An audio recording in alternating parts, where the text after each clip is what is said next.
Hello students. Today we are discuss about what is the meaning of allowances. Allowances का meaning क्या है? जैसे कि हम लोग पहले पढ़ चुके हैं, सैलरी यानी जो बेसिक सैलरी हम लोगों को मिलती है, उस बेसिक सैलरी में कुछ चीज़ें हम लोगों को ऐड और लेस होकर के चीज़ें मिलती हैं। जैसे कि अगर हम लोग बात करें तो बेसिक सैलरी में, बेसिक सैलरी तो है ही है, लेकिन बेसिक सैलरी के साथ साथ हमें कुछ हमें एड ऑन मिलता है ना, जिनको हम बोलते हैं allowances, perquisites, profit in लिeu of salary. तो उन्हीं में से एक पार्ट है अलाउंसेस। अलाउंसेस को फ्रेंड्स हिंदी में बोलते हैं भत्ते। अभी जो भत्ते होते हैं ये सैलरी में हमें प्लस होकर के मिलते हैं। अब ये जो खर्चे होते हैं, मतलब बहुत सारे खर्चे होते हैं, खर्चों की पेमेंट्स जो है वो एम्प्लॉय को करनी होती है। आप जानते हैं कि जब एक कोई नॉर्मल पर्सन जो है वो सैलरी तो ले ही रहा है, लेकिन सैलरी के साथ साथ में अगर कुछ कंपनियां ना उसको अलाउंसेस भी देती हैं, तो वो जो अलाउंसेस होते हैं वो क्या होते हैं, तो ये एक मनी के रूप में मिलते हैं। मतलब आपको सैलरी में जुड़ करके मिलेंगे और फिक्स्ड अमाउंट होती है। जैसे कि आपको किसी भी चीज़ का अगर अलाउंस मिल रहा है तो वो एक फ़िक्स अमाउंट में मिलेगा, जो कि आपके कुछ खर्चों के लिए दिए जाते हैं। यानी कुछ फिक्स खर्चे होते हैं आपकी लाइफ में, है ना, आपके पर्सनल, ऑफिशियल, इस तरह के बहुत सारे खर्चे होते हैं। तो उन खर्चों के लिए कंपनी आपको पेमेंट करती है अलाउंसेस की। तो उन्हीं अलाउंसेस की हम लोग बात करने वाले हैं। अलाउंसेस में जो अलाउंसेस हैं वो आपके पर्सनल और ऑफिशियल दो तरह के होते हैं। अब यहाँ जो हम लोग ये अलाउंस पढ़ रहे हैं, ये इसलिए पढ़ रहे हैं क्योंकि इनकम टैक्स डिपार्टमेंट ने ये बताया है कि भाई आपको अलाउंसेस तो मिलेंगे, कोई प्रॉब्लम नहीं है, लेकिन अलाउंसेस जो आपके पर्सनली ऑफिशियल जो भी आपको अलाउंसेस मिल रही हैं डजेंट मैटर ये करता है कि आपको किन अलाउंसेस पर कितना टैक्स पे करना है कि नहीं करना है। तो ये हम लोग को पढ़ना है। अब इसके लिए हमें ये जानना जरूरी है, पहले तो यही जानना जरूरी है कि अलाउंस होता क्या है। तो allowance are two types, personal और ऑफिशियल। जब पर्सनल खर्चे दिए जाते हैं, मतलब पर्सनल अलाउंसेस दिए जाते हैं, पर्सनल अलाउंसेस की बात हम लोग आगे चल करके करेंगे कि पर्सनल अलाउंसेस जो होते हैं उन अलाउंसेस की अमाउंट फुल्ली टैक्सेबल होती है। ये आप ध्यान रखिएगा कि जो पर्सनल अलाउंसेस दिए जाते हैं कंपनी की तरफ से या गवर्नमेंट की तरफ से, जो पर्सनल अलाउंसेस मिलते हैं वो पर्सनल अलाउंसेस क्या होते हैं, फुल्ली टैक्सेबल होते हैं। लेकिन जो ऑफिशियल एक्सपेंसेस होते हैं, मतलब ऑफिशियल अलाउंसेस दिए जाते हैं, ऑफिशियल अलाउंस ऑफिशियल पर्पज़ के लिए दिए जाते हैं, और ऑफिशियल पर्पज़ के लिए दिए जाने वाला अलाउंस जो होता है वो आपका फुल्ली एग्जेम्प्ट होता है। एग्जेम्प्ट मतलब आपको उसके ऊपर कोई भी टैक्स पे नहीं करना पड़ता है। ठीक है, तो इसका जो ट्रीटमेंट करेंगे वो हम लोग आगे चल करके करेंगे कि कैसे कैसे क्या करना है। तो अलाउंसेस आपको समझ में आ गया। अलाउंसेस टू टाइप्स के होते हैं। अब इनमें आपका कुछ डिफरेंसेस मैं आपको बताने वाला हूँ, जो कि परक्यूजिट्स और अलाउंसेस में बहुत सारे स्टूडेंट्स ऐसे होते हैं, बहुत सारे कैंडिडेट्स ऐसे होते हैं कि वो परक्यूजिट्स में और अलाउंसेस में डिफरेंस नहीं कर पाते हैं। तो मैं आपको थोड़ा सा एक डिफरेंस, छोटा सा एक डिफरेंस बताने वाला हूँ। जो अलाउंसेस होते हैं वो मनी में रिसीव किए जाते हैं बाय एन एम्प्लॉय, किसी भी एम्प्लॉय के द्वारा वो एक मनी में रिसीव किए जाते हैं। लेकिन जो परक्यूजिट्स होती हैं, जिन्हें हम हिंदी में अनुलाभ बोलते हैं, परक्यूजिट्स आपको जो मिलती हैं वो फैसिलिटीज़ के रूप में मिलती हैं। ठीक है, इसका हम एक लाइव एग्जांपल आगे ले करके चलेंगे। तो फिलहाल की अगर मैं बात करूं तो आपको जो अलाउंसेस मिलेंगे वो मनी के रूप में मिलेंगे, यानी आपकी सैलरी में एड ऑन होकर के मिलेगा। लेकिन जो परक्यूजिट्स होती हैं वो आपको फैसिलिटीज़ के रूप में मिलती हैं। छोटे से एग्जांपल के लिए बता देता हूँ। अगर मान लीजिए यहाँ पर आपको अलाउंस में आपको मकान का किराया मिलेगा, यानी अगर आप कहीं पर रेंट पर रह रहे हैं तो रेंट पे रहने के लिए आपको कंपनी प्रोवाइड करेगी HRA, हाउस रेंट अलाउंस, यानी आपको मनी के रूप में मिलेगा। बट कुछ कंपनियां ऐसी हैं जो आपको मकान का किराया नहीं देंगी, बल्कि आपको रहने के लिए मकान दे देंगी, तो वो फैसिलिटी है। ठीक है, तो उसे हम बोलेंगे फैसिलिटी। तो ये दोनों में बड़ा डिफरेंस है, यानी यहाँ तो आपको मनी मिल रही है और यहाँ आपको उस वो फैसिलिटी ही प्रोवाइड हो रही है। ठीक है, और ये एम्प्लॉयर की तरफ से आपको मिलती है। ठीक है, समझ में आया? यानी डिफरेंस दोनों के बीच में परक्यूजिट्स क्या है और अलाउंस क्या है। ठीक है, अब जैसे कि हम और एग्जाम्पल के रूप में ले लेते हैं, जैसे कि आपको फिक्स और flat amount given to the employee, या तो फिक्स या फ्लैट अमाउंट मिलेगी आपको, ठीक है। किसी भी एम्प्लॉय को फिक्स मिलेगा, मतलब या फ्लैट अमाउंट आपको मिल जाएगी। जैसे कन्वेंस के लिए आपको 2,000 रुपये मिल रहे हैं जी, 2,000 रुपये ही मिलेंगे। आपका खर्चा ज़्यादा हो रहा है कि कम हो रहा है, मैटर नहीं करता है। लंच अलाउंस है आपको, तो लंच के लिए आपको 500 रुपये पर मंथ मिल रहे हैं, वो आपके लिए एक फ़िक्स अमाउंट हो गई है। सेम कंडीशन यहाँ परक्यूजिट्स की अगर मैं बात करूँ तो परक्यूजिट्स नॉन मॉनेटरी भी होती है और मॉनेटरी भी होती है। जैसे कि they are in nature of the reimbursement और क्लेम। जैसे सपोज दैट आपको बोला गया कि भाई आपकी टैक्सी का जो बिल है वो कंपनी पे करेगी, तो आपको ट्रैवल करने के लिए जो टैक्सी में आपका जितना भी एक्सपेंस लगा वो आप बिल ले जा करके कंपनी को दे दीजिए कि सर इतना बिल मेरा लगा है, तो वो उसका रिम्बर्समेंट आपको कर देंगे, यानी आप उसका क्लेम ले सकते हैं एक तरीके से। रेस्टोरेंट में आपने कोई खाना खाया है और कंपनी ने कहा कि ठीक है आपको ये फैसिलिटी मिल रही है कि आप कहीं भी खाना खाएंगे तो आप बिल लगा दीजिएगा कंपनी में, आपको उसकी पेमेंट मिल जाएगी, ठीक है। तो ये तो हो गया मॉनेटरी परक्यूजिट्स में। एक होता है नॉन मॉनेटरी परक्यूजिट्स। कई बार आपको रहने के लिए मकान मिल जाता है, यूज़ करने के लिए गाड़ी मिल जाती है, ठीक है। ऐसे बहुत सारे बेनिफिट्स आपको मिलते हैं जो कि नॉन मॉनेटरी होते हैं, यानी आपको उसमें पैसा नहीं मिलेगा बल्कि आपको क्या है, सुविधा मिल जाएगी, ठीक है दोस्तों। तो अलाउंसेस और परक्यूजिट्स बहुत ज़्यादा डिफरेंट, ठीक है, दोनों ही अलग अलग हैं। अलाउंसेस आपको कैश में मिलेंगे, परक्यूजिट्स आपको सुविधा के रूप में मिलेगी, फैसिलिटी के रूप में मिलेगी, ठीक है। अब हम बात कर लेते हैं टाइप ऑफ अलाउंसेस। अलाउंसेस कितने टाइप के होते हैं, जैसे कि हमने पीछे पढ़ा था, अलाउंसेस आर 2 टाइप्स। कौन कौन से? एक तो होते हैं आपके ऑफिशियल, एक होते हैं नॉन ऑफिशियल, यानी पर्सनल पर्पस। अब इसमें हम लोग देख लेते हैं कि एक तो होता है फुल्ली एग्जेम्प्टेड, एक होता है फुल्ली टैक्सेबल और एक होता है पार्टली टैक्सेबल अलाउंस। तो ये 3 टाइप्स के मैंने आपको यहाँ पर भी बता दिए हैं। 3 टाइप्स और भी हैं, जैसे कि स्पेशल अलाउंसेस की अगर हम लोग बात करें तो स्पेशल अलाउंसेस भी होते हैं जो कि पार्ट 1 में हम लोग पढ़ेंगे। Exemption, actual amount received, amount spent और official purpose whichever is less, यानी जितनी अमाउंट आपको एग्जेम्पशन मिलती है, जितना का एक्चुअल अमाउंट आपने रिसीव किया है, ठीक है, और अमाउंट स्पेंड कितनी की है आपने ऑफिशियल पर्पस के लिए, तो विच एवर इज लेस, तीनों में जो भी कम होगी।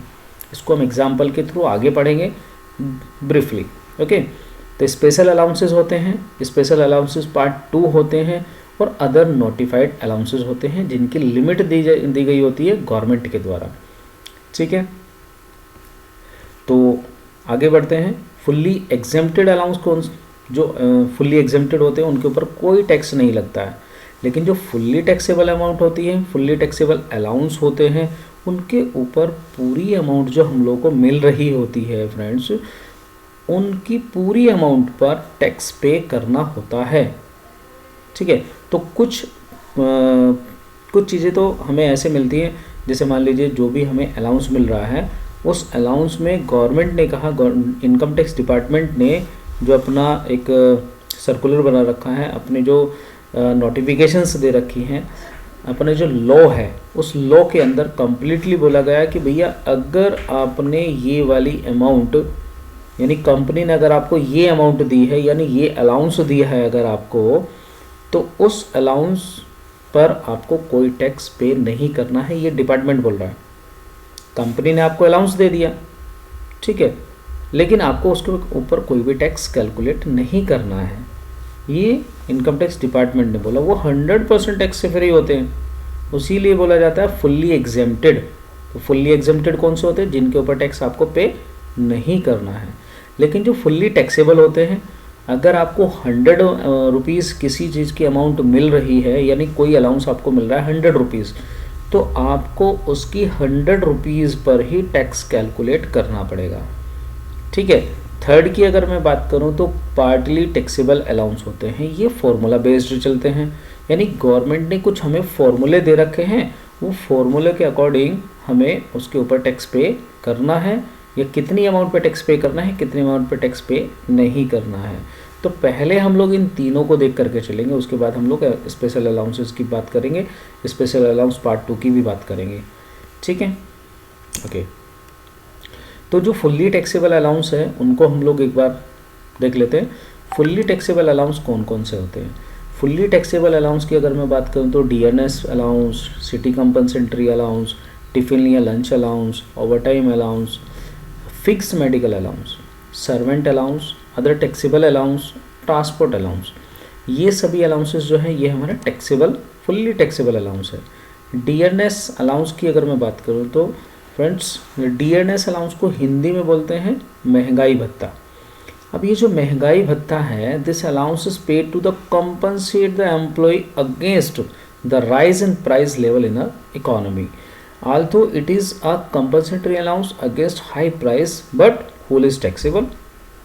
कई जगह हम लोग ऐसा देखते हैं कि जहाँ पर हम लोग को ये डीएनएस अलाउंस मिलता है, उस डीएनएस अलाउंस में आपको जैसे आप लोगों ने देखा होगा कि महंगाई भत्ता जो है वो स्टेट गवर्नमेंट के एम्प्लॉयज़ को और सेंट्रल गवर्नमेंट के एम्प्लॉयज़ को मिलता है।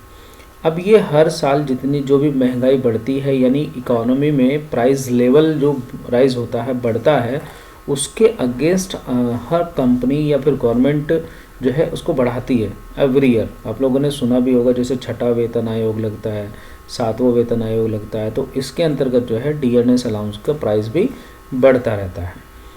ठीक है, तो ये फुल्ली टैक्सेबल होता है। इसके ऊपर अगर छोटी सी भी अमाउंट आपको मिली है, 100 रुपीज़, 1000 रुपीज़ या 10,000 रुपीज़, विच वट एवर, जो भी अमाउंट आपको मिल रही है वो उस अमाउंट पर आपको टैक्स पे करना होता है।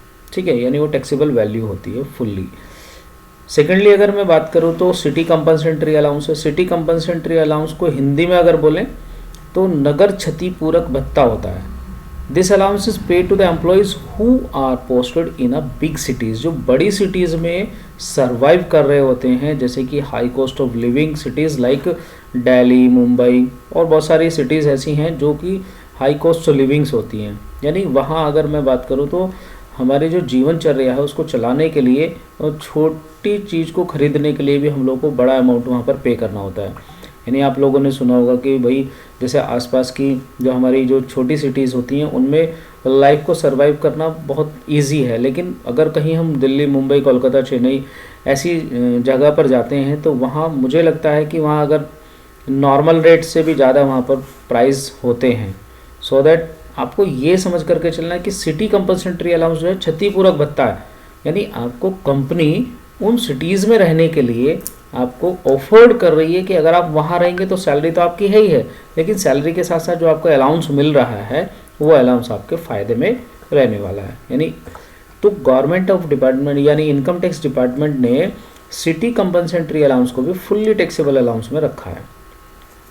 आपको टिफ़िन लंच अलाउंस मिलता है, ये भी फुल्ली टैक्सेबल होता है।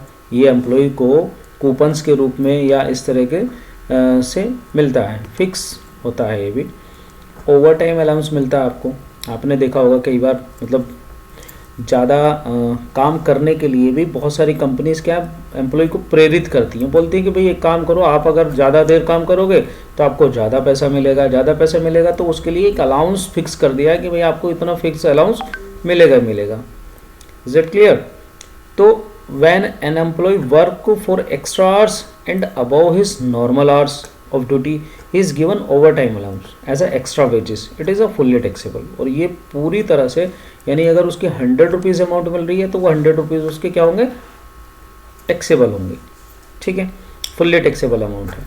अब हम बात करें फिक्स मेडिकल अलाउंस की, तो फिक्स्ड मेडिकल अलाउंस जो होता है ये भी आपको एक अलाउंस के रूप में मिलता है। और ये जैसे कि कई बार छोटे मोटे प्रॉब्लम्स होती हैं घर में, कई बार मतलब मेडिकल ट्रीटमेंट कराना पड़ता है, तो वो जो मेडिकल ट्रीटमेंट होता है उसके लिए एक फिक्स्ड अमाउंट कैंडिडेट को मिलती है, यानी एम्प्लॉय को मिलती है। अब लेकिन इसका मतलब ये बिल्कुल नहीं है कि अगर मान लीजिए उसने कोई ऑपरेशन कराया या उसने कोई मतलब ज़्यादा खर्चा आ गया उसका, तो एट दैट टाइम वहाँ वो अपने बिलों को नहीं लगाएगा। यानी उसको अगर 2000 रुपये पर मंथ एक फिक्स मेडिकल अलाउंस मिल रहा है तो वो 2000 में अगर उसका काम चलता है तो ठीक है, लेकिन अगर सपोज इट उसका जो है कुछ खर्चा ज़्यादा आ जाता है, हॉस्पिटल में हॉस्पिटलाइज होना पड़ता है और वहाँ खर्चा उसका ज़्यादा आ जाता है, तो ऐसी कंडीशन में उसको 2000 में ही अपना करना पड़ेगा जो भी है। ठीक है, ₹2000 से अलग उसको नहीं मिलेगा। इट मीन्स ये कि कंपनी में कल को वो बिल लगाने लगा तो बिल लगाने से उसका कोई मैटर नहीं है, यानी ये एक अलग है और वो बात अलग है। ठीक है, फिक्स मेडिकल अलाउंस का मतलब है ₹2000 पर मंथ उसको फिक्स मेडिकल अलाउंस के रूप में मिलते हैं। ठीक है, अगर मान लीजिए इस महीने कोई बीमार नहीं हुआ तो ऐसा नहीं है कि ये अलाउंस बंद हो जाएगा, नहीं ऐसा नहीं है। ठीक है, और ऐसा भी नहीं है अगर मान लीजिए उसका किसी महीने में मेडिकल्स में खर्चा ज़्यादा आया तो वो उसकी पेमेंट देनी पड़ेगी, नहीं ऐसा नहीं है। कंपनी उसकी पेमेंट नहीं करेगी, कंपनी तो केवल ₹2000 per month fix medical allowance के रूप में दे रही है। ठीक है, तो इसीलिए ये it is not a reimbursement, ये कोई रिम्बर्समेंट नहीं है, किसी बिलों का भुगतान नहीं करेगी कंपनी। कंपनी तो एक मेडिकल अलाउंस आपको पे कर रही है, वो भी फुल्ली टैक्सेबल है, ध्यान रखिएगा। सर्वेंट अलाउंस मिलता है, सर्वेंट अलाउंस में सर्वेंट आप समझते ही हैं, सर्वेंट यानी जो नौकर होता है, नौकर का अलाउंस भी मिलता है। ठीक है, तो नौकर का जो अलाउंस मिलेगा वो भी एम्प्लॉय की नज़रों में क्या रहेगा, फुल्ली टैक्सेबल रहने वाला है। ठीक है, इसके बाद अदर टैक्सेबल अलाउंसेस होते हैं। अदर टैक्सेबल अलाउंसेस जो होते हैं वो जैसे कि आप लोगों ने देखा होगा, फैमिली अलाउंस है, प्रोजेक्ट अलाउंस है, मैरिज अलाउंस है, एजुकेशन अलाउंस है, हॉलीडे अलाउंस है, ऐसे बहुत सारे अलाउंसेस होते हैं जो कंपनी की तरफ से मिलते हैं। लेकिन क्या है, ये फुल्ली टैक्सेबल अलाउंसेस के रूप में जाने जाते हैं। यानी इनमें अगर आपको ₹100 या कुछ भी अमाउंट अगर आपको मिल रही है तो वो रहेगी आपकी फुल्ली टैक्सेबल। ठीक है, ओके।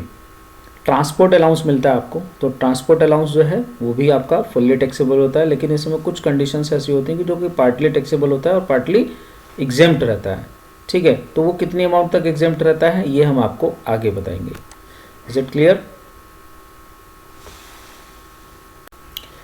चलिए अभी हम एक छोटा सा एग्जांपल ले लेते हैं। जैसे कि अभी हम लोगों ने ये डीएनएस अलाउंस और बहुत सारे अलाउंसेस के बारे में, यानी जो कंप्लीटली फुल्ली टैक्सेबल अलाउंसेस हैं उनके बारे में अभी हम लोगों ने थोड़ा सा डिस्कस किया था। अभी एक छोटा सा एग्जांपल ले लेते हैं। मिस उपासना है is an employee of Shri Ram India private limited. She has received basic salary 16,000 per month. She has also received the following, बहुत सारे ये भी रिसीव कर रही हैं। ठीक है, तो फर्स्टली हम लोग लेकर के चलते हैं, जैसे कि डीएनएस अलाउंस है, डीएनएस अलाउंस को शॉर्ट में डीए भी बोल देते हैं। ठीक है, तो 2200 रुपीज़ है। अब ये मंथली मिल रहे हैं कि ईयरली मिल रहे हैं, ये आपको यहाँ से थोड़ा सा देखना पड़ेगा। डीएनएस अलाउंस डीए होता है 2200 रुपये, इसको एवरी मंथ मिल रहे हैं। अब इसमें बोला है कि forms part of retirement benefit, यानी डीए जो होता है ये आपके रिटायरमेंट बेनिफिट में जुड़ रहा है कि नहीं जुड़ रहा है, ये आपको एज अ क्वेश्चन पता चल जाएगा। ठीक है, अगर रिटायरमेंट बेनिफिट मिल रहा है तो इससे हमें करना कुछ नहीं है, कैलकुलेशन में तो ये आएगा, फुल्ली टैक्सेबल रहेगा। ठीक है, इसका आगे हम लोग यूज़ करने वाले हैं, क्या यूज़ करने वाले हैं वो आगे चल करके बताएंगे। सर्वेंट अलाउंसेस होते हैं, सर्वेंट अलाउंस आपको 500 रुपीज़। देखिए इसमें बोला गया है कि actual amount paid to the servant 400 per month. Warden allowance मिला है 400 रुपीज़, ओवर टाइम मिला है 2000 rupees, holiday allowance 500, transport allowance है 1000 रुपीज़, फैमिली अलाउंस है 350, non practising allowance 1000, telephone allowance है 550, सिटी कंपनसेटरी अलाउंस है 1050, रिफ्रेशमेंट अलाउंस है 750 and medical allowance है आपको 1000 पर मंथ। अब ये हमें पर मंथली फॉर्म्स में मिल रहे हैं। अभी देखिएगा इन्होंने बोला है कि 550 का इनको अलाउंस मिलता है एवरी मंथ, लेकिन इन्होंने खर्चा तो 500 रुपीज़ पर मंथ का किया है, तो क्या हम 500 रुपीज़ को लेंगे? नहीं, ऐसा नहीं है। जितना आपने खर्चा किया है इसके अकॉर्डिंग तो हम लोगों को ये अलाउंसेस मिल ही नहीं रहे हैं। हमें तो ये जो अलाउंसेस मिले हैं ये फुल्ली टैक्सेबल अलाउंसेस हैं, तो जितनी अमाउंट हम लोग को यहाँ दिखाई दे रही है वो पूरी की पूरी टैक्सेबल रहने वाली है। एक्चुअल अमाउंट देखिए, अब जैसे कि 750 रुपीज़ रिफ्रेशमेंट अलाउंस का मिल रहा है, बट एक्चुअल अमाउंट जो स्पेंड कर रहे हैं मील के ऊपर वो 500 रुपीज़ पर मंथ कर रहे हैं, बट इससे हमें कोई मतलब नहीं है, कोई मीनिंग नहीं है इसका। अभी जैसे कि 1000 रुपीज़ पर मंथ का मेडिकल अलाउंस मिलता है, बट इन्होंने बताया कि actual amount spent on medical treatment during the year, इस साल जो खर्चा आया वो 6000 का आया है, बट हमें तो मिल रहे हैं 1000 रुपीज़ पर मंथ के हिसाब से। इट मीन्स ये कि ये हमें मिलेंगे 12 महीने के, तो 12,000 होंगे, लेकिन खर्चा आया 6,000 का। तो ऐसा बिल्कुल नहीं है कि 6,000 घटा करके बाकी वापस कर देंगे या कुछ ऐसा करेंगे या 6,000 पे टैक्स लगेगा, बिल्कुल नहीं है। टैक्स जो लगेगा वो कम्प्लीटली अमाउंट पर लगेगा, ठीक है।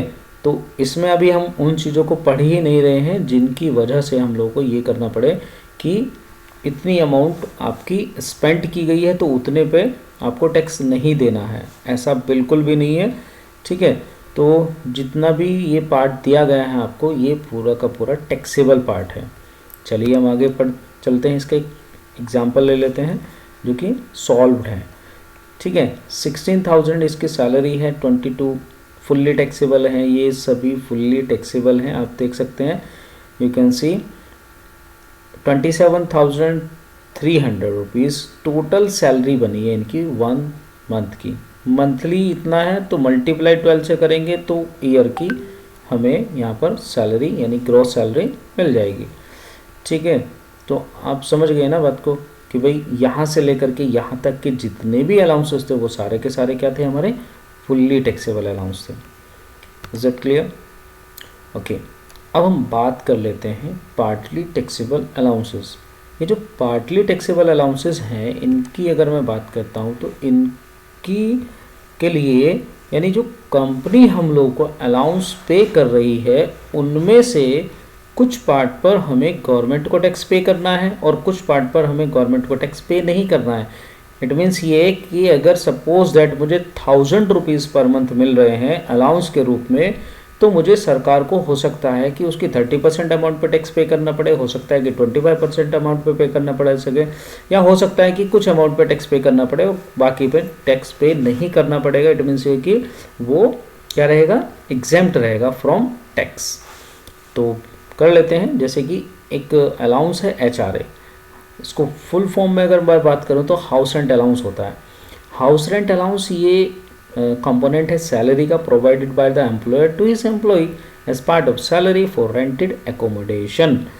अब देखिए, आप लोगों ने सुना ही होगा, जैसे आप कहीं जाते हैं, मतलब किसी कंपनी में जॉब कर रहे हैं, तो जिस कंपनी में आप जॉब कर रहे हैं वहाँ पर आपको HRA मिलेगा, यानी रहने के लिए जो आपने कहीं, सपोज दैट आप कहीं दिल्ली में रह रहे हैं, ठीक है, या आप दिल्ली में रह रहे हैं, या आप जयपुर में रह रहे हैं, मतलब जयपुर में रह रहे हैं, दिल्ली में रह रहे हैं, या किसी भी सिटी में रह रहे हैं, तो उस सिटी में जब आप रहते हैं तो वहाँ रहने के लिए कंपनी आपको मकान प्रोवाइड नहीं कर रही है, बल्कि आपको रेंट दे रही है। कह रही है कि कोई बात नहीं है, आप यहाँ आकर के रहो, यहाँ आकर के जॉब करो, हम आपको आपका रेंट भी पे करेंगे।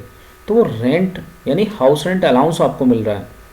तो ऐसे में तो एम्प्लॉय खुश हो जाता है कि हाँ भाई मेरे को अलाउंस मिल रहा है। बट गवर्नमेंट डिपार्टमेंट यानी इनकम टैक्स डिपार्टमेंट कह रहा है कि भाई ठीक है, आपको रेंट अलाउंस मिल रहा है, बट आपको उसके ऊपर टैक्स भी पे करना पड़ेगा। अब कितना पे करना पड़ेगा उसके लिए हम लोगों को थोड़ी सी स्टडी करनी है, ठीक है। तो हाउस रेंट अलाउंस जो है ये पार्टली टैक्सेबल है और पार्टली एग्जेम्प्ट है, ठीक है। तो ये बेनिफिट जो मिलता है HRA का अवेलेबल होता है only for those employee who stay in a rental property. If an individual is staying in his her own house, he she would not be eligible to claim the amount of tax deduction. मतलब आप अगर किसी भी rental property में रह रहे हैं तो ही आपको HRA की डिडक्शन का फ़ायदा मिल सकता है। अदरवाइज़ आपकी HRA, अगर सपोज दैट आप अपने घर में रह रहे हैं, आप अपने किसी चाचा के, मामा के, फूफा के, किसी के भी घर में रह रहे हो और आप वहाँ आप रेंट पे नहीं कर रहे हो, तो आपको उस टैक्स की डिडक्शन का क्लेम नहीं मिल पाएगा, आप एलिजिबल नहीं हो उस, यानी आपकी जो अमाउंट होगी ना वो फुल्ली टैक्सेबल होगी, फिर आपको उस पर टैक्स पे करना ही पड़ेगा, यानी वो जोड़ेंगे आप सैलरी में, ठीक है। तो उसमें आपका पार्टली टैक्सेबल नहीं रहेगा, उसमें आपको फुल्ली टैक्सेबल हो जाएगा। तो इसीलिए जब भी, मतलब ये कब मिलेगा, जब वो रेंटल प्रॉपर्टी में रह रहे हैं, ठीक है, ये उनको प्रूव करनी पड़ेगी। अब जैसे कि हम बात करते हैं कि HRA की जो कैलकुलेशन है उनको 4 फैक्टर्स में डिवाइड किया गया है। 4 फैक्टर का मतलब है, देखो, एक तो सैलरी से मतलब है, दूसरा HRA का HRA के जो कंपोनेंट्स होते हैं वो क्या क्या है वो मैं बता देता हूँ। जैसे कि आपको सैलरी का ध्यान रखना है, सैलरी कितनी मिल रही है, रेंट पेड कितना कर रहे हैं, लोकेशन कहाँ है आपकी, ठीक है। तो वो सारी चीज़ें हम लोगों को यहाँ पर कैलकुलेट करके तब यहाँ HRA की कैलकुलेशन होने वाली है। जैसे कि अगर मैं बात करूँ तो इसमें एक छोटा सा फॉर्मूला दिया गया है, और ये फॉर्मूला कोई हम लोगों ने जनरेट नहीं किया है, इस फॉर्मूले को जनरेट करके दिया है इनकम टैक्स डिपार्टमेंट ने। अब क्या बोला गया है, देखिए सैलरी फॉर HRA, यानी सैलरी फॉर HRA जो रहेगी वो क्या रहेगी, अब आप समझ लीजिएगा। देखिए पहला पॉइंट इसमें दिया गया है कि 50% या 40% ऑफ सैलरी। आपको HRA की कैलकुलेशन सीखनी है ना, तो आप इस फॉर्मूले को दिमाग में सेट कर लीजिएगा। अगर आपने ये दिमाग में सेट कर लिया तो आपको HRA की कैलकुलेशन करनी आ जाएगी। यानी आप HRA की कैलकुलेशन कैसे कर सकते हैं, उसके लिए आपको ये फॉर्मूला सीखना होगा। तो 50% या 40% ऑफ सैलरी पहला पॉइंट है। 50% किस केस में लेंगे और 40% किस केस में लेंगे, ये अभी मैं बताने वाला हूँ। तो 50% या 40% आप लेकर के चलेंगे। सेकेंडली आपको एक्चुअल HRA रिसीव, आपने कितना HRA रिसीव किया है, यानी आपको कंपनी कितना HRA देती है वो आपको यहाँ दिखाना होगा। और फिर आपका एक पार्ट रहेगा rent paid minus 10% of salary.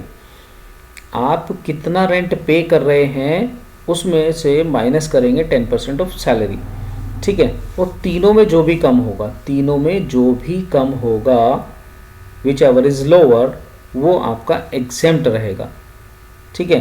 तीनों में जो भी कम होगा, यानी ABC, तीनों में जो भी कम होगा, जो भी वैल्यू कम होगी, जो भी वैल्यू कम होगी वो आपकी एग्जेम्प्ट वैल्यू होगी, ठीक है। इसको हम एक एग्जाम्पल के थ्रू समझेंगे तो और अच्छे से क्लियर हो जाएगा, ठीक है। उसका एग्जाम्पल मैं अभी समझाने वाला हूँ। अब देखिए सैलरी का जो मीनिंग है, यानी 10% ऑफ सैलरी, 50% या 40% ऑफ सैलरी का मीनिंग, सैलरी में ऐसा क्या क्या जोड़ें जिसमें उसका 10% या 40% और 50% हम लोग दिखाएंगे। तो salary is equal to basic salary plus DA, ठीक है, बेसिक सैलरी प्लस DA। अब DA जो होगा ना, ये वो वाला DA होगा जो forming part of the retirement benefit है, यानी जो रिटायरमेंट बेनिफिट के लिए दिया गया DA है वो आपको यहाँ पर ऐड करना है। फिर प्लस करेंगे हम लोग इसमें commission on fix percentage of turnover basis, यानी अगर किसी को कमीशन मिल रहा है वो भी फिक्स परसेंटेज पर, कि भाई आपको इतने लाख रुपए की टर्नओवर पर इतना परसेंट का आपका इसमें क्या रहेगा, कमीशन रहेगा, ठीक है। 50 लाख की सेल्स हुई है, यानी 50 लाख की टर्नओवर है, तो 50 लाख की टर्नओवर पर आपको 2% कमीशन मिलता है, तो वो कमीशन इसमें ऐड किया जाएगा। तो basic salary plus DA plus commission on fix percentage of turnover basis. तो ये आपकी सैलरी में, यानी 10% जो सैलरी लेनी है आपको, वो ये इसका लेना है, ठीक है। तो ये सैलरी का मीनिंग है। Fix commission is not consider, fix commission consider नहीं किया जाएगा। आपको अगर बोला जा रहा है कि भाई 2000, 5000, 10,000, 20,000 आपको ईयरली मिल रहे हैं, वो कंसिडर नहीं किया जाएगा HRA की कैलकुलेशन करते समय। केवल कैलकुलेशन HRA कैलकुलेशन करते समय क्या कंसिडर किया जाएगा, commission of fix percentage of turnover basis, ठीक है। इसके बाद अगर मैं बात करूँ तो DA need to be consider if it is forming part of retirement benefit, और DA कौन सा लिया जाएगा, जो forming part of retirement benefit होगा। Otherwise not to consider, otherwise consider नहीं करेंगे, ठीक है। 50% जो हम लोग बात कर रहे थे अभी, 50% कब लेंगे और 40% कब लेंगे। तो 50% जो है वो हम लेंगे, सैलरी का 50% होता है तब जब हम मेट्रो सिटी में, यानी कोई भी एम्प्लॉई अगर मेट्रो सिटी में रह रहा है, ठीक है, और वहाँ उसको HRA मिल रहा है, तो वहाँ पर लेंगे 50% ऑफ सैलरी। और सैलरी का मतलब क्या है, basic salary plus DA plus commission on fix percentage. तो 50% ऑफ सैलरी उसका निकालेंगे। कब निकालेंगे, जब आप मेट्रो सिटी में, यानी वो एम्प्लॉई मेट्रो सिटी में रह रहा है, ठीक है। और मेट्रो सिटी कौन कौन सी है हमारे इंडिया के अंदर, दिल्ली, मुंबई, कोलकाता, चेन्नई, ये 4 सिटीज़ में अगर रह रहा है तो 50%, अदर सिटी में रह रहा है तो 40%, ठीक है, ओके। अदर पॉइंट्स की अगर मैं बात करूं तो अगर कोई भी एम्प्लॉय जो है वो अपने घर में रह रहा है, ठीक है, अपने खुद के घर में रह रहा है, तो वो फुल्ली टैक्सेबल रहने वाला है। उसका एचआरए जो उसको मिल रहा है ना वो फुल्ली टैक्सेबल रहेगा। एग्जेम्पशन जो मिलेगी वो जो एग्जेम्पशन हम लोग को मिले, exemption shall be calculated on the basis of where the accommodation is situated. Accommodation जो है यानी उसको जो रहने, जो उसने मकान किराए पर ले रखा है वो कहाँ सिचुएटेड है, उस कंडीशन में उसको एग्जाम्पशन मिलती है। ठीक है, तो ये 3 पॉइंट्स हैं जो कि सैलरी का मीनिंग क्या है, फॉर्मूला क्या लगेगा और अदर पॉइंट्स क्या हैं, ये हम लोग को अच्छे से समझ रहे हैं। इसके बाद हम इस एग्जाम्पल के थ्रू समझेंगे कि जो एचआरए है उसकी कैलकुलेशन कैसे होती है। बहुत ही ईजी है। जैसे कि ये मिस्टर अमन मल्होत्रा हैं। In case of Mister Aman Malhotra as per the salary slip he receive HRA allowances of 8,000 rupees, allowances of rupees 8,000 and he paid rupees 5,000।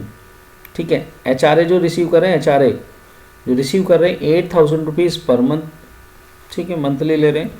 And paid जो कर रहे हैं, रेंट पे कर रहे हैं 5,000 रुपीज़, और रहते कहाँ पर हैं, गाजियाबाद।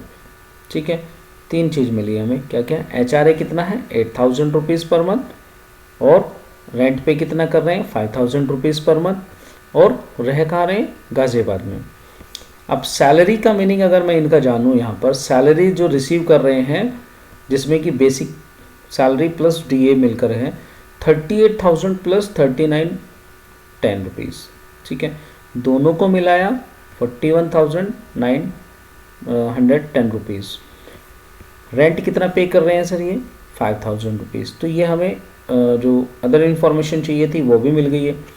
अब हमें केवल इन 3 पॉइंट्स पर जो है डिपेंड होकर के चलना है एचआरए की कैलकुलेशन करते समय। एचआरए की टैक्सेबल या नॉन टैक्सेबल वैल्यू निकालने के लिए हमें इन 3 पॉइंट्स को कंसीडर करना है। पहला पॉइंट कहता है एचआरए कितना रिसीव कर रहे हैं जी, एचआरए रिसीव कर रहे हैं 8,000 रुपीज़, 8,000 रुपये। 50% या 40% ऑफ सैलरी जो है वो आपका इतना बन रहा है। अब 50% बनेगा कि 40%, भाई गाजियाबाद में रह रहे हैं तो गाजियाबाद मेट्रो सिटी तो है नहीं, इसीलिए 40%। तो 41,910 रुपीज़ का 40% हम लोगों ने लिया, जो कि 16,764 रुपीज़ है। ठीक है, अब हम बात कर लेते हैं rent paid minus 10% of salary. Rent कितना पे कर रहे हैं, माइनस 10% ऑफ सैलरी। अब रेंट पे किया है 5,000 रुपये, ठीक है, जिसमें कि 4191 आपका जो है 1 मंथ की सैलरी का 10% बन रहा है। तो आया टोटल यहाँ पर इनका माइनस किया 809। अब ये हमारी एग्जेम्पशन वैल्यू है। ठीक है, तीनों में जो भी कम होगा, एचआरए कितना है जी 8,000 रुपये, 40% कितना है 16,000 इतना, और रेंट पेड माइनस 10% कितना है 809। तीनों में कम कौन सी वैल्यू है 809 रुपये। तो हम 8,000 यानी एक्चुअल एचआरए जो रिसीव हो रहा है उसमें से 8,000 रुपये, सॉरी 8,000 में से यानी एक्चुअल एचआरए से जो हमारी कम वैल्यू आई है, which ever is lower in 3 points, तीनों पॉइंट्स में जो भी कम वैल्यू है उसे एचआरए में से लेस कर लेते हैं। तो एचआरए हमारा 8,000 रुपये माइनस के 809 is equal to 7917 will be taxable. ये टैक्सेबल वैल्यू है, ये एग्जेम्प्ट वैल्यू है, यानी 8,000 में से आपको 809 पर टैक्स नहीं देना है, 7,917 रुपये पर आपको टैक्स पे करना है। Is it clear? I hope कि आपको अच्छे से क्लियर हुआ होगा। कुछ चीज़ें और भी हैं, जैसे कि हम बात करें एंटरटेनमेंट अलाउंस होता है। एंटरटेनमेंट अलाउंस में जैसे कि सम एम्प्लॉयज़, कुछ एम्प्लॉयज़ ऐसे होते हैं जिनके लिए ये जो एंटरटेनमेंट होता है ना, ये एंटरटेनमेंट अलाउंस उन एम्प्लॉयज़ को मिलता है जो एम्प्लॉयज़ अपने कस्टमर्स, क्लाइंट्स को के लिए ना, उसकी कहते हैं ना, एक शॉर्ट में बोल देते हैं आवभगत के लिए, यानी उनके लिए जैसे टी, स्नैक्स या फिर उसको जो है कोल्ड ड्रिंक्स वगैरह वगैरह, इस तरह की चीज़ें जो है वो अपने कस्टमर को प्रोवाइड करते हैं। ठीक है, कंपनी कहती है कि ठीक है आपको एंटरटेनमेंट अलाउंस मिलेगा, एंटरटेनमेंट अलाउंस मिलेगा आपको, आप कस्टमर्स के लिए ये चीज़ें कर रहे हैं, ठीक है। Who come to meet them for the official और बिजनेस वर्क, ये ध्यान रखिएगा। ऐसा नहीं है कि आपको जो है वो अलाउंसेस जो पे किए जाते हैं वो आपके मतलब पर्सनल होते हैं, नहीं, ऑफिशियल होते हैं। तो ये ऑफिशियल वर्क के लिए, ऑफिशियल मतलब बिजनेस वर्क के लिए आपको ये एंटरटेनमेंट अलाउंस अलाउड होता है, और ये टैक्सेबल होता है, और ये टैक्सेबल होता है, ठीक है। आप देखिएगा कैसे टैक्सेबल होता है। It is fix amount every month to meet this type of expenditure thereof it is added in salary। भाई देखिए ये हर महीने हमें सैलरी में जुड़ करके मिल जाते हैं। अब ये टैक्सेबल कहाँ होते हैं और नॉन टैक्सेबल कहाँ होते हैं। इसमें जो डिडक्शन मिलती है, ठीक है, इसमें डिडक्शन मिलती है तो गवर्नमेंट एम्प्लॉय को मिलती है अंडर सेक्शन 16 सबसेक्शन यू के अंतर्गत। आपको इसमें डिडक्शन किसको मिलेगी, गवर्नमेंट एम्प्लॉय को मिलेगी। कितनी मिलेगी वो हम आगे पढ़ने वाले हैं। लेकिन प्राइवेट सेक्टर में ये फुल्ली टैक्सेबल होता है। प्राइवेट सेक्टर में इसकी कोई भी डिडक्शन नहीं मिलती है।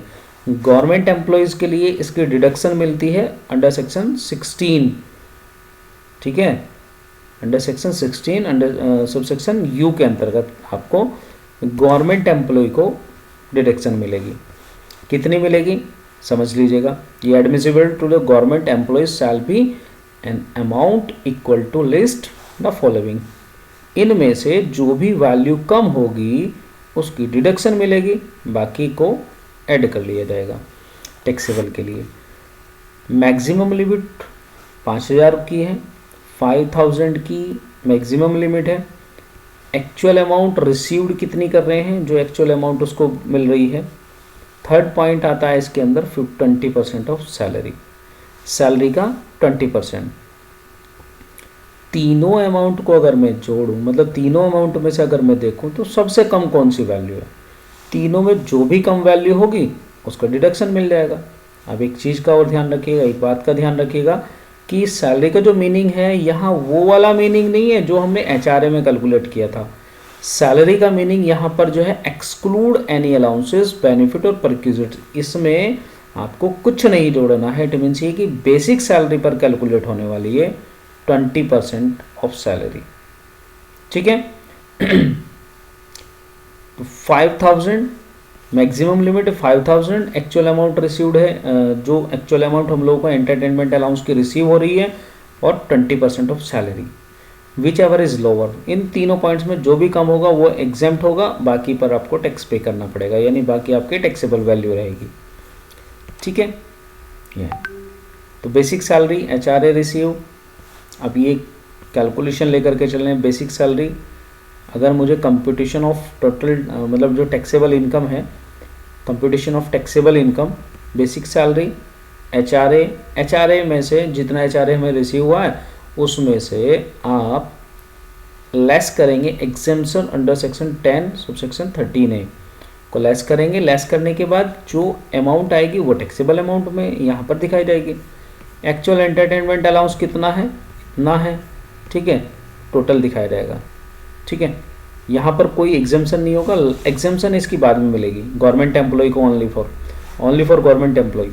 लेस एग्जेम्पशन जो होगी आपका एंटरटेनमेंट अलाउंस और आपका यहाँ पर शो कर जाएगा।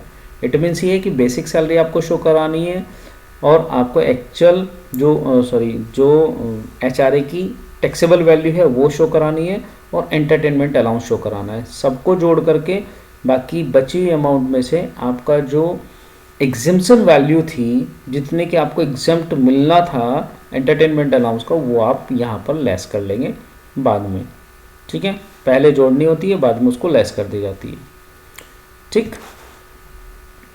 जैसे कि calculate taxable HRA and entertainment allowance with the net taxable salary. Assume SSC of government employee. अभी हम एज्यूम कर लेते हैं एक गवर्नमेंट एम्प्लॉय जो है उसको एंटरटेनमेंट अलाउंस भी मिल रहा है।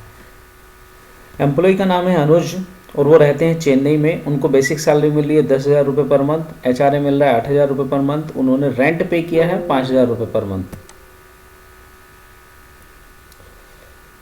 नेम ऑफ द एम्प्लॉय क्या है, नेम ऑफ एम्प्लॉई है अनुज, चेन्नई में रहते हैं, जिनको 10,000 रुपये पर मंथ सैलरी मिल रही है, 8,000 रुपये पर मंथ का उनको HRA मिल रहा है और रेंट पे कर रहे हैं 5,000 rupees per month. Entertainment allowance उनको मिल रहा है 1,000 रुपीज़ पर मंथ। ठीक है, तो इसकी छोटी सी कैलकुलेशन कर लेते हैं। 10,000 रुपीज़ रेंट पेड इतना है, HRA आपको 8,000 रुपये रिसीव हुआ है। ठीक है, तो अब इसमें हम फॉर्मूला लगाएंगे HRA की कैलकुलेशन करने का। एक्चुअल HRA 8,000 रुपये है, 50% 5,000 रुपये है और आपको rent paid minus 10% of salary 4,000 rupees हो गया है। ठीक है, रेंट पेड कितना है 5,000 रुपये और 10% ऑफ सैलरी कितना है, 10% ऑफ सैलरी 1,000 रुपीज़। ठीक है, तो 4,000 rupees which ever is lower, तीनों में जो भी कम है, 4,000 रुपये कम है, तो 4,000 रुपये आपके यहाँ पर क्या होगा,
ठीक है फ्रेंड्स, तो ये हमने कैलकुलेशन सीखी है। सैलरी रिसीव, रेंट पेड, ये हमारा एक अलग कंसर्न था। तो इसमें हमने रेंट HRA जो निकाला है वो कुछ इस तरीके से करके निकाला है। इसमें हमने जो HRA निकाला है वो 4,000 रुपीज़ हमारी एग्जेम्प्ट वैल्यू आई है और एग्जेम्प्ट वैल्यू को एक्चुअल HRA से लेस कर लेते हैं, बाकी बची हुई अमाउंट हमारी। तो टोटल HRA जो एनुअल यहाँ पर हम लोग दिखाएं तो एनुअली हमारा 48,000 का बनता है। ठीक है,